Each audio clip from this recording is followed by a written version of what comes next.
నమస్కారం అండి. నా పేరు ఏవి Ramana, circle inspector of police Venkatagiri.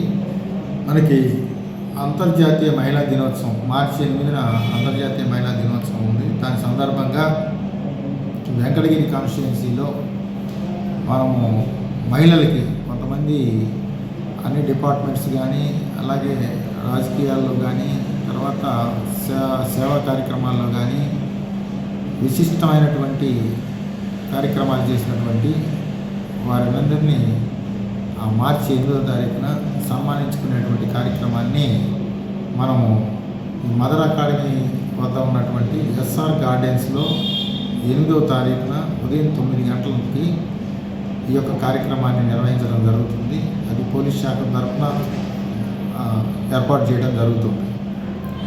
అలాగే దీనికి సంబంధించి మనము 7వ తారీఖున సాయంత్రం 4 గంటల నుంచి 6:30 వరకు గర్ల్స్ హై స్కూల్ వెంకటగిరిలో మహిళలకి క్రీడా పోటీలు అనేది నిర్వహించడం జరుగుతూ ఉంది. ఇది కూడా మన పోలీస్ శాఖ ఆధ్వర్యంలో నిర్వహించడం జరుగుతుంది. ఈ క్రీడల్లో అందరూ కూడా పార్టిసిపేట్ చేసి, ఇందులో అందరూ విరివిగా పార్టిసిపేట్ చేసి ఈ యొక్క అంతర్జాతీయ మహిళా దినోత్సవాన్ని సక్సెస్ఫుల్గా చేయాలని చెప్పేసి మా పోలీస్ శాఖ తరఫున మీ అందరికీ పత్రికాముఖంగా మేము రిక్వెస్ట్ చేస్తూ ఉన్నాము. ఇందులో మహిళలకి 3 రకాలైనటువంటి గేమ్స్ని మనం ఏర్పాటు చేయడం జరిగింది. ఈ 3 రకాలైనటువంటి గేమ్స్ ఏంటంటే, ఒకటి బెలూన్ షిఫ్టింగ్ విత్ స్టిక్స్ అన్నమాట. అంటే ఒక బెలూన్స్ని మనం ఒక 10 మీటర్స్ డిస్టెన్స్లో బాస్కెట్ అనేది పెట్టడం జరుగుతుంది, ఎంటీ బాస్కెట్. మరో 10 మీటర్స్ ఆ చివర బెలూన్స్ పెట్టడం జరుగుతుంది. ఈ యొక్క పార్టిసిపెంట్స్ ఎవరైతే ఉన్నారో వారు ఆ బెలూన్స్ని స్టిక్స్తోని పట్టుకొని తీసుకొచ్చి ఇక్కడ ఉన్నటువంటి ఎంటీ బాస్కెట్లో వేయాలి. దీనికి సంబంధించి 2 మినిట్స్ టైం ఇవ్వడం జరుగుతుంది. ఈ 2 మినిట్స్లో ఎవరైతే ఎక్కువగా ఈ బెలూన్స్ని షిఫ్టింగ్ చేస్తారో వారు విజేతగా ఫస్ట్, సెకండ్, థర్డ్ ప్లేస్లో తీయడం జరుగుతుంది. ఇక రెండోది వచ్చేసి బెలూన్ బ్లాస్టింగ్. ఈ బెలూన్ బ్లాస్టింగ్ అనేది సింగిల్స్ కాదు, ఇది డబుల్స్. అంటే ప్రతి టీంలో 2 ఉంటారనమాట.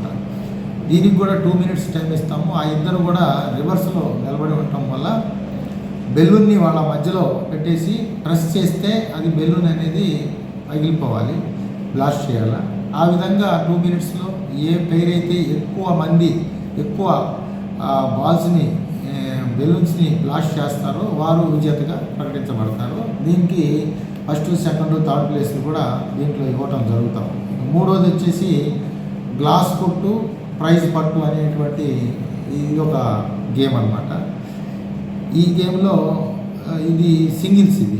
దీన్ని కూడా ఒక 10 మీటర్స్ దూరంలో మనము ఒక టేబుల్ మీద ఒక స్టీల్ గ్లాసులు అనేది పిరమిడ్ ఆకారంలో అమర్చడం జరుగుతుంది. ఈ 10 మీటర్స్ డిస్టెన్స్లో వీళ్ళకి ఒక టెన్నిస్ బాల్ ఇస్తాము. ఆ బాల్తోని ఆ స్టీల్ గ్లాసుల్ని కొట్టడం చేయాలి. అలా కొట్టినప్పుడు ఎక్కువ గ్లాసులు కింద ఎవరైతే ఎక్కువ గ్లాసులు కింద పడేస్తారో వారు విజేతగా నిర్ణయించబడతారు. ఈ విధంగా దీంట్లో కూడా ఫస్ట్, సెకండ్, థర్డ్ అనేది ప్రైజెస్ ఇవ్వడం జరుగుతుంది. ఫస్ట్ ప్రైజ్ కింద షీల్డ్ ఇస్తాము, అలాగే వాళ్ళకి ఒక మెడల్ ఇస్తాము. దాంతోపాటుగా వాళ్ళని ఒక శాల్వాతో సన్మానించడం, అలాగే వాళ్ళకి ఒక సర్టిఫికెట్ కూడా ఇందులో ఇవ్వడం జరుగుతూ ఉంది విజేతలకి, ఫస్ట్, సెకండ్, థర్డ్ ప్లేస్. ఒకవేళ ఇందులో ఓడిపోయినటువంటి వాళ్ళకు కూడా వాళ్ళ అప్రిషియేషన్ కింద వాళ్ళని కూడా మనం సర్టిఫికెట్స్ ఇచ్చి వాళ్ళకి సత్కరిస్తాం. కాబట్టి దయచేసి మహిళామణులు అందరూ కూడా ఈ యొక్క కార్యక్రమంలో విరివిగా పాల్గొవాలని చెప్పేసి పోలీస్ శాఖ తరఫున అందరికీ విజ్ఞప్తి చేస్తాం. Thank you.